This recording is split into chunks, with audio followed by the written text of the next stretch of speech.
boys, we have ourselves our top 10 wide receiver list. I've been updating the running backs and quarterbacks like crazy because they've been getting juiced, and the wide receivers have slowly been getting better as well. We've already had insane wide receivers, but we just got a couple that are absolutely amazing in the game. There's also a brand new ability on defense called Bottleneck that is changing the meta in what you need on offense, at least from the wide receiver position. So I had to go ahead and update this. But if you guys enjoy videos like this, I do top 10s in every position. I do gameplays and all these cards, so make sure that hit the subscribe. Let's just jump right into number 10. Before we get into our actual list, I wanted just to show you guys this. He is not out yet at the time of recording. Tomorrow he comes out. I don't know if he'll be available tomorrow. I have no clue. We know what 0 AP abilities he's getting. Plexical Burst is a 6'5" wide receiver that can juke as well. As you guys know, with height this year, you can't really get to the ground next to a lot of the zone KOs, but we're kind of getting into a man meta right now, so I feel like the tall wide receivers are kind of fine again almost if you are playing man, and I think man is very popular. His 2 0 APs, you were able to vote for it on Twitter,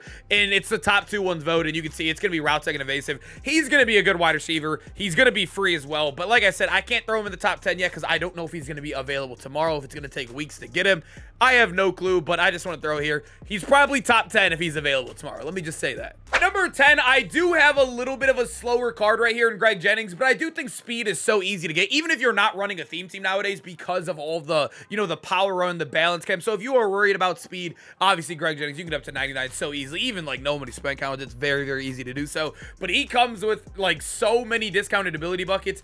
Although some of the wide receiver abilities aren't very useful in this game, he gets so many, I think I had to include him. Obviously, he gets built in Jukebox, which is probably the best wide receiver ability of the game. He does get X Factors, but let me just say right now, charge up X Factors, unless they are built into an ability over here, they're basically dead nowadays, because literally everybody in the game has Aiden Hutchinson or is working to get him because he is the best defensive card in the game, because he gets momentum shift on almost the whole game. So these charge ups never even show up. So sadly, he doesn't have an X Factor, but Jukebox is still amazing. And then you can see how many 0 APs he gets. You can get Route Tech right here. You can go ahead and get, I think you can get all of these, I believe, if I'm not mistaken. I think all of these are available. I know Playmaker for sure is. And then look he gets all the way, I think it's, 3 0 APs over here, included with the Jukebox and the potential for the X Factor, just in case you don't run into Aiden Hutchinson. But I will say Greg Jennings having 4 0 AP abilities is definitely a benefit no matter what, even if you don't have a built-in X Factor. Number 9, I am still a fan of Calvin Johnson, only because he gets 3 0 APs. He is 6'5", 230. Like I said earlier in the year, not even earlier, like a month ago, before Bottleneck and all these universals and like reinforcements came on the field, and now everybody's really running hybrid or man, right?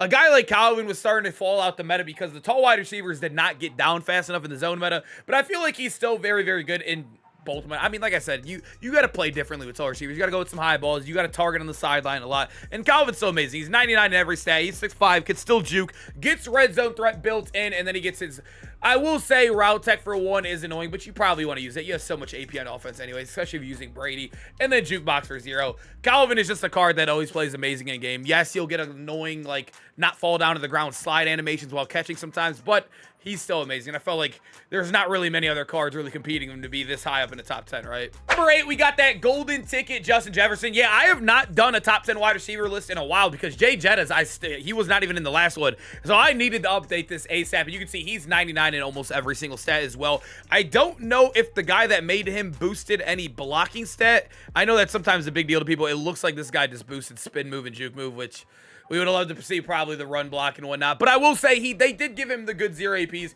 His 0 APs are Route Tech and Jukebox, amazing. And then also you could stack on that Leapfrog, I guess, which is whatever. I probably would have used an AP there. But like I said, gold tickets do get charge of X Factors. But as you guys know, I don't want to say it for every card. Aiden Hutchinson basically killed it. Justin Jefferson, though, is one that I've heard very bad things about. Some people say he runs the worst corner route in Madden because he has a signature route cut. I haven't noticed it yet, but at the end of the day, I think Justin Jefferson has always been a card that is balled for me, and obviously, you got to give him a little bit of cherry on top for the gritty. Come on now. Number 7, we basically just have a little bit better version of Justin Jefferson here. Another golden ticket, which they are limited. Actually, now I think they're getting better and better because people that are making golden tickets, I don't know if it's the EA's changing them or whatnot, but they're starting to put X Factors as abilities on them. Sadly, DK did not get that, but he is 6'3", 99 speed. He falls forward a lot, too. I will say he feels like a tight end out there, and he still, I would say, gets better animations than most of the tall guys. I don't know if it's just because he's 6'3" and not like in that 6'5" range, but he plays amazing out here. I will say this is also nice too. His 1 AP is honorary lineman instead of like a silly leapfrog, and then he still gets his route tech and jukebox over here. DK is a very good card. I think they boosted his run block. No, they did not. He has 95 trucking though built in. His stiff arm's 99, although that really won't do much. Yeah, I don't know. I would have loved to see maybe a better run blocking card maybe made with that. I think that benefits wide receiver goal. That's like the best way to make gold ticket receivers, but still DK having honorary alignment should make up for it. And at number 6, we still have one of the most popular wide receivers in the game, and I think it's because people have realized the small wide receivers literally drop to the ground instantly when you possession catch with them. They get that sliding animation where you just can't even touch them. It feels like they threw a bad read, but you can't touch them because they sit to the ground. You can't get your KO to activate. That's why everyone uses Tyreek. That's why I still love this card in the game. He has 99 speed. Obviously, all of his thresholds are being hit. All his route running is amazing. 5'9", 185. That's why he gets the good animations, boys. I feel like they run routes really, really good, too. I will say it does suck that one of his biggest factors with him was having, like, the yak him up. But like I said, starting on doesn't even matter anymore because of Aiden Hutchinson. But route tech for 0 and then built-in human joystick and jukebox. He is an after-the-catch demon. I think Tyreek Hill's still amazing. Gets the best animations. Despite not having any, like, yak him up or whatever anymore, basically, I still think he's amazing. Number 5, this is still one of my favorite cards in the game. As you guys know, I did the most with this gameplay. I actually got him the first day he came out. That was a miserable experience, but I wanted to build my Browns team and I wanted to get a gameplay on him. But I have had him on the starting roster. He's still starting right now for me, not only because he's free and I need to start selling stuff to get rookie Ramirez done, but I will say I actually enjoy the card. He plays amazing, and he's basically feels like a better Tyreek, right? He's a little bit taller, but he still gets the good animations because he's still on the shorter end. He's 99 in basically every stat besides medium route running and catching right there. And then obviously he has also amazing abilities. Evasive for 0, basically jukebox, as most of you guys know. And then the route tech for 0. And then also I will say run off elite probably fits the running heavy meta right now in the game. If you're running vanguards and whatnot, you like to run the ball. This ability actually does work this year. I wouldn't say it's as OP as like honorary lineman or whatever, but it still does work. And Odell also, I forgot to mention too, every theme team, which is awesome. And all of the promo theme teams, so that's another benefit for him. I think this is one of the better cards in the game, but we're starting to get into that elite territory here in this top 4. Boys, at number 4, we have Herman Moore, and this card was one that barely made the list last time, if I'm not mistaken. As you guys know, there is a new ability that they're starting, or it's an X Factor that they're putting on cards as an ability called Bottleneck. And if you guys have not played the bottleneck meta yet, where you've played a guy that's sending an all-out blitz, running cover 0 with 4 bottlenecks, 3 bottlenecks, whatever it is, if you guys do not know, it's miserable. It's like the worst meta I've ever played against. I've only played against it once. The reason why I don't have him higher in the list, because like I said, let me explain why. The reason I don't have him higher in the list is because not many people are going to run into the bottleneck. I played it once in the last 20 games. I think it's a super, super high, like, only, like, you have to have a lot of coins to run it, and also it's one of the sweatier things in the game. You're not really seeing it much out there in head-to-head.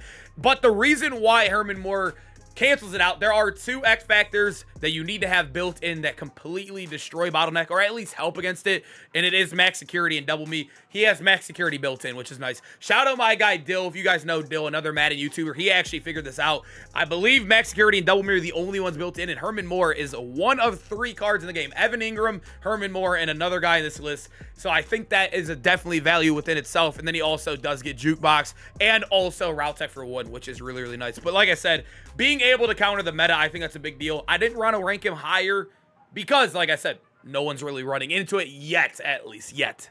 Number 3, I love built-in X Factors. Ever since Aiden Hutchinson came in the game, a guy like Marvin Harrison definitely grew in value as well. Route tech for 0 already is really, really nice. And then guess what on top of that, boys? Jukebox, Energizer, so you can spam your juke and looking like a robot out there, never losing stamina. But on top of that, a built-in X Factor that you can't zap or turn off with the momentum shift, and that is a value within itself. Marvin Harrison and his son, I mean, you guys already knew he was going to be on this list. His son is also amazing in this game. It's crazy to see both of them in the top 3, top 4, no matter how you want to rank them.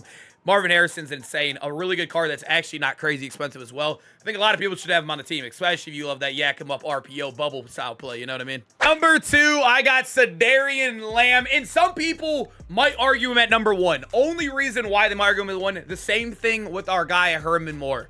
He has built-in double me, which, like I said, I would love to see either. I mean, Yak him up's amazing as well. But like I said, double me, it's an awful ability. It makes no sense on how this is coded. As you guys know, double me is terrible. It does not work KOs counter into death. But the reason why double me is effective right now against bottleneck, for some reason, it beats the press. I don't know. It makes no sense because it doesn't say that in the description. It didn't say that in the other description we just saw on our guy, what's his name, Herman Moore. It's weird. It just beats the press. I have no clue. I couldn't tell you why, but CeeDee Lamb has a built-in ability, and that's why he has value. Him, Evan Ingram, and also Herman Moore. Those three are the only three I think right now in the game that get abilities that counter the bottleneck meta. But the reason why I'm not putting CeeDee at 1 is because, like I said, most people watching my videos, including myself playing, I have not ran into that meta much. I've played it once, and it was miserable. It was the worst thing I think I've ever played in Madden, at least this year. But like I said, I don't think it's popular enough for me to rank CeeDee above our next guy. But you guys know, he gets so many 0 APs. Look at that. It's 4 buckets right there on top of the route tech. He's amazing. No matter what, I think he's 1, 2, or 3. Like, no matter... Okay, let me say 1 or 2. No matter what, he's top 2. Or, like I said, most people watching videos and most people that are playing the game, Marvin Harrison is probably the best wide receiver in the game. He is 6'4", 99 in basic level set. This is what a golden ticket should look like on paper and also in game on abilities. He has the 3 best abilities for a wide receiver built in. I will say it almost feels like extra over here. As you, like I said, none of these 3 actually beat the bottleneck, but for him, I'd probably just use Yak him up or any runs. It's still really, really good no matter what. You're going to break tackles, especially against people that are lacking in the back without tackle supremes, right? But as you guys know, he gets also all these 0 APs. It kind of feels excessive because a lot of these suck, and you're going to have to use different abilities. Like, I think I'm using, like, Acrobat on mine, and like these abilities, these like really, really suck. He will get like stuff over here like grab and go, which is really cool, but already having those 3 abilities built on, and Marvin Harrison also getting every single team is another benefit. And I believe he also, yeah, he gets all of these too, which is insane. I have to have him here. I think no matter what, it's CeeDee Lamb and Marvin Harrison, 1A, 1B. You can argue either or at number 1. Boys, hope you guys enjoyed the video. I love doing top 10s, and it makes it a little bit trickier right now because we are getting loaded at wide receiver. I'm going to keep updating positions at least until they stop like releasing cards. I mean, they are giving us content super late into the year. I appreciate EA for it. They're kind of blessing up, but I hope you guys are enjoying the content as well. I hope to see you guys in the next one. Peace out, boys.